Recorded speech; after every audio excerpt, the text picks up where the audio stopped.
Bu savaşta artık 3 yıl geride kaldı. İran savaşında tarafların birbirlerine saldırıları devam ediyor. Ukrayna alarmda Putin'in savaşı Kiev'in geneline yaymasından korkuluyor. Dünya Savaşı 0, yani bir yok oluştan bahsediyorum. Eğer büyürse dünyanın sonu olacak bir savaş. Bu videoda bazı ülkelerden kötü bir şekilde bahsedeceğim. Fakat bu sözlerim kesinlikle orada doğmuş veya yaşamakta olan insanlara değil, hükümetleredir. İkinci Dünya Savaşı'nın ardından barış içinde geçen zamanın tekrardan sonuna yaklaştık gibi görünüyor. Tarih yine tekerrür ederken bu önümüzdeki savaşı öncekilerden ayıran çok önemli bir etken var. Teknoloji ve nükleer gelişim. Yıllar içinde savaş teknolojisi hızlı bir ilerleme kat etti. Fakat savaşı anlamsız kılacak noktaya varamadan tekrardan tehlike çanları çalmaya başladı. Savaşı anlamsız kılacak noktadan kastım tamamen insansız hale getirilmesi. Bu durumda bir robot dövüşü izlemek eğlenceli olabilirdi. Fakat o noktaya daha gelmedik. Bugünün dinamikleri ise oldukça acımasız. Her yere saldıran ABD yönetimi, katliam yapmaktan çekinmeyen İsrail yönetimi, savaşı oyun gibi gören Rusya yönetimi, olası bir tehdide karşı kendini korumak için bir şeyler yapmaya çalışıp pek başarılı olamayan Avrupa ve kendi içindeki sorunlardan dolayı nefes alamayan 3. Dünya ülkeleri. Saymadığım gün geçtikçe şiddetlenen farklı savaşlar da mevcut. Evet, maalesef ki dünyada savaşlar birkaç sene öncesine kadar asla kabul edilemezken bugün sürekli bir savaş çıkıyor. Savaş konusundaki fikirlerimi zaten Neden Savaşıyoruz adlı videomda anlatmıştım. Fakat yine de bir kısmı tekrar etmek isterim. Savaşlar iktidar sahiplerinin hırslarıdır. Ve kendi aralarındaki güç kavgası yüzünden kendi kendine hayatını idame ettirmeye çalışan seni bu kavgada feda etmeye hazırdırlar. Tıpkı asla şah çekilemeyen bir satranç oyununda feda edilen binlerce piyon gibi. Yine de saldırıya uğrayan tarafın meşru müdafaa hakkı vardır. Örneğin İran yönetimi ne kadar kötü de olsa bir dış müdahale kabul edilemezdir. Zamanında Suriye ve benzeri ülkelere yapılan müdahaleler de kabul edilemezdi. Bir ülkenin iç işlerine karışmak başka ülkeye düşmez ve biri bunu yaparken diğerleri kendi çıkarlarından ya da korkularından dolayı sessiz kalıyor ya da bunu destekliyor. Susmak, kabullenmek, yanlışa destek olmak da suç ortaklığıdır. Bugün dünya düzeninde gücü elde tutan ülkeler arasında taraf seçmek bir ülke için mecburi olsa da siviller olarak bu kirli oyunda piyon olmak zorunda değiliz. Günümüzde devam eden savaşlara bir göz atalım. Savaştan sayılmasa da Türkiye dahil pek çok ülkenin mücadele ettiği bir terör sorunu mevcut. Aslında bu bir çeşit soğuk savaş.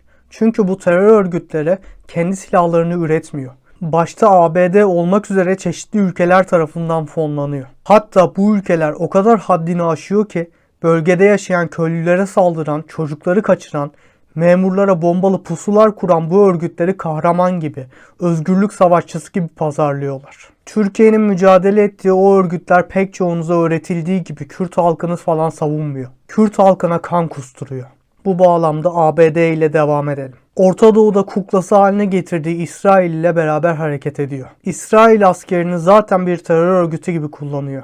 Ve geçmişte yapılan yanlışlardan dolayı bu ülke Avrupa kamuoyunda dokunulmaz halde. Biliyorum pek çoğunuzun karşı çıkacağı bir fikir fakat bunu tartışabiliriz. Adını söyleyemediğim tuhaf bıyıklı adam Yahudilere en büyük avantajı vermiştir. O dönem tuhaf bıyıklı adam olmasaydı İsrail bugün ne kadar uğraşırsa uğraşsın dünya kamuoyunda bu dokunulmazlığa sahip olamazdı. Hedef önce Filistin oldu. Sonrasında ise İran hedef haline geldi. Okyanus ötesinden piyonlarıyla saldıran ülke tek canavar gibi görünüyorsa sana biraz daha kuzeyden bahsetmek isterim. Rusya-Ukrayna savaşı. Ukrayna kendini güvenceye almak adına NATO'ya katılmak istedi. Rusya ise bunun olmasını engellemek için Ukrayna'ya savaş açtı. Günümüzde bu savaş devam ederken Ukrayna çok şey kaybetti. ABD'nin başına Trump'ın geçmesiyle ortada kaldı. Bilirsin o biz arkandayız dedikten sonra zora geldiğinde desteğini çeken tavır. Aynı şekilde zora geldiğinde İsrail'e de aynısını yapacak. Bugün Rusya barış için kabul edilemez şartlar sunarken bu olaylar Avrupa'yı bir ordu kurmaya teşvik etti.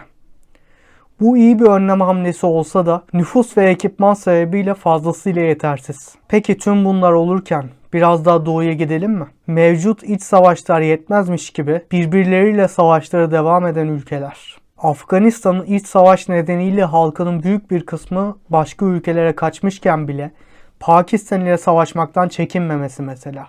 Çoğunuz duymamıştır bile. Çünkü dünya kamuoyunun ilgilendiği tarafın dışında bugün aktif olarak 130 civarı silahlı çatışma devam ediyor. Hadi biraz daha detaya inelim. Tabii ki hepsini sayamam ama bu örnekler farkındalığını arttıracak. En ölümcül olanlar hala Ukrayna-Rusya cephesi. 2026'da bile on binlerce kayıp devam ediyor. Ukrayna bazı bölgelerde topraklarını geri aldı ama Rusya enerji altyapısını vurmayı sürdürüyor. Toplamda yüz binlerce insan hayatını kaybetti. Avrupa'nın ortasında bitmeyen bir kan deryası. Sudan'da iç savaş 3. yılına girdi. 2025-2026 arasında 20 binden fazla ölüm. Darfur ve Kondofan'da paralel hükümetler kuruldu. Kıtlık kapıda. Myanmar'da junta ile direnişçiler arasında 15 binden fazla ölüm. Toprak kazanan direniş var ama şiddet bitmiyor. Orta Doğu'da ise asıl bomba patladı. Şubat 2026 sonunda Amerika ve İsrail sürpriz bir saldırıyla İran'a doğrudan savaş başlattı. Tahran'da liderler vuruldu. Nükleer tesisler hedef alındı. İran misilleme olarak yüzlerce füze ve drone gönderdi. Husi, Hizbullah üzerinden yayıldı. Strait of Hormuz'da mayınlar döşendi. Petrol krizi başladı. Tel Aviv'de sirenler çalıyor. Tahran'da yıkım var. Bu savaş bölgeyi ateşe verdi. Nükleer riski hiç olmadığı kadar yükseltti. Afganistan-Pakistan sınırı da alev aldı. Şubat 2026'da Pakistan açık savaş ilan etti. Taliban'a karşı hava saldırıları yaptı. Kabil vuruldu. Taliban misilleme yaptı. Sınırda top atışları ve çatışmalar sürüyor. Dünya kamuoyu İran ve Ukrayna'ya odaklanmışken burada da yüzlerce ölüm var. Bunların dışında düşük orta yoğunluklu ama kanlı çatışmalar devam ediyor. Somali'de Al-Şabab, Sahel'de cihatçılar ve darbeler, Kongo'da M23 isyanı, Suriye'de kalıntı iç savaş, Haiti'de çete kontrolü, Nijerya'da Boko Haram. Toplamda 130 civarı silahlı çatışma var. İkinci Dünya Savaşı'ndan beri en yüksek sayı. Çoğu Afrika ve Orta Doğu'da milyonlarca mülteci açlık ve yıkım üretiyor. Eğer ki bu savaş döngüsü bir dünya savaşına evrilirse bu bir kıyamet senaryosu olabilir. Doğa Ana'nın tüm canlılar için verdiği yaşam alanını haddimiz olmayarak yapay sınırlarla sahiplendik ve bugün o yaşam alanının sonunu getirmek üzereyiz. Eğer savaş nükleer bir noktaya varırsa bu senaryo fazlasıyla mümkün. Çünkü nükleer savaş öyle topla tüfekle yapılan savaşlara benzemez. Bir nükleer bomba bölgeyi uzun yıllar yaşanamaz hale getirebilir. Biliyorum, bu bir bilim kurgu senaryosu gibi geliyor. Fakat eğer dünya yaşanamaz hale gelirse hayatta kalanlar sığınaklara yerleşir. O sığınaklarda yaşamaya çalışmak ise o kadar kötüdür ki kimileri hayatta kalmak için mücadele ettiğine bile pişman olabilir. Ayrıca mesele sadece hayatta kalmak değil, geri kalan her şeyin yok olmasıdır. Çernobil'i araştırın. O sadece bir kazaydı ve nelere mal oldu. Hiroşima'ya, Nagasaki'ye bir bakın. Bugün ise teknolojinin gelişmesiyle bunların çok daha yıkıcı bir halini düşünün. Bugün hala vaktimiz var. Tüm bunlar yaşanmadan, savaş karşıtları olarak ayrım gözetmeden nükleer tehdide ve birbiriyle çatışan iktidarların çıkarları arasında ezilmemek adına bir araya gelmeliyiz. Uluslararası topluluğumuza katıl ve din, dil, ırk, cinsiyet, yaş ayırt etmeden beyaz tavşanlar olarak birbirimize kenetlenelim. Discord linkini açıklamaya bıraktım. Eğer Türkiye gibi Discord'un yasak olduğu bir ülkeden katılmak istiyorsan VPN kullan. Proton VPN benim partnerim ve onun ücretsiz sürümü de işini görür. Ayrıca her türlü internet kısıtlamasını aşmaya yarar ki onun da videosunu yapmıştım. Seni grupta bekliyor olacağım.